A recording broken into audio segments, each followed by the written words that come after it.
ರಾಜ್ಯದ 3 ವಿಧಾನಸಭೆಯ ಉಪಚುನಾವಣೆಯಲ್ಲಿ ಕಾಂಗ್ರೆಸ್ ಪಕ್ಷದ ಅಭ್ಯರ್ಥಿಗಳ ಗೆಲುವು 2028ರ ವಿಧಾನಸಭೆಯ ಚುನಾವಣೆಯ ದಿಕ್ಸೂಚಿ ಎನ್ನುವುದನ್ನು ರಾಜ್ಯದ ಜನರು ತೀರ್ಪು ನೀಡಿದ್ದಾರೆ ಎಂದು ಕೆಪಿಸಿಸಿ ಅಧ್ಯಕ್ಷರೂ ಆಗಿರುವ ಉಪಮುಖ್ಯಮಂತ್ರಿ ಡಿಕೆ ಶಿವಕುಮಾರ್ ಬೆಂಗಳೂರಿನಲ್ಲಿಂದು ಹೇಳಿದ್ದಾರೆ.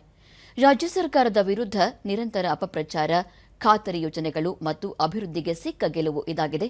ರಾಜ್ಯದ 224 ಕ್ಷೇತ್ರಗಳಿಗೂ ಸಮಾನವಾಗಿ ಅನುದಾನವನ್ನು ನೀಡಲಾಗುತ್ತಿದೆ. ಇದರಲ್ಲಿ ಯಾವುದೇ ತಾರತಮ್ಯವಿಲ್ಲ ಎಂದರು.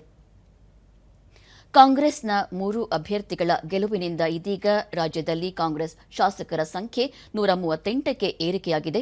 ರಾಜ್ಯದ ಅಭಿವೃದ್ಧಿಯ ಕಡೆಗೆ ಮತ್ತಷ್ಟು ಆದ್ಯತೆ ನೀಡಲಾಗುವುದು.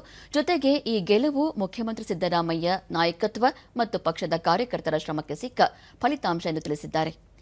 ಮುಖ್ಯಮಂತ್ರಿ ಸಿದ್ದರಾಮಯ್ಯ ಮತ್ತು ರಾಜ್ಯ ಸರ್ಕಾರದ ವಿರುದ್ಧ ವಿರೋಧ ಪಕ್ಷಗಳು ಏನೆಲ್ಲ ಆರೋಪ ಮಾಡಿದರೂ ಅದಕ್ಕೆ ಕಿತ್ತೂರು ಕರ್ನಾಟಕ, ಕಲ್ಯಾಣ ಕರ್ನಾಟಕ ಮತ್ತು ಹಳೆ ಮೈಸೂರು ಭಾಗದ ಜನರು ಸೂಕ್ತ ಉತ್ತರ ನೀಡಿದ್ದಾರೆ ಎಂದು ಹೇಳಿದರು.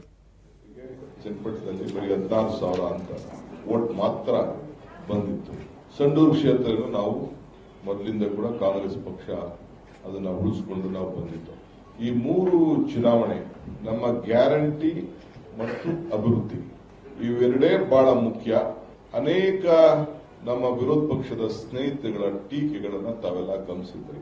ನಾನು ಹೇಳಿದ್ದೆ ಹಿಂದೆ, ಟೀಕೆಗಳು ಸಾಯ್ತವೆ, ಕೆಲಸಗಳು ಉಳಿತವೆ ಅನ್ನೋ ಮಾತನ್ನ ಹೇಳಿದ್ದೆ.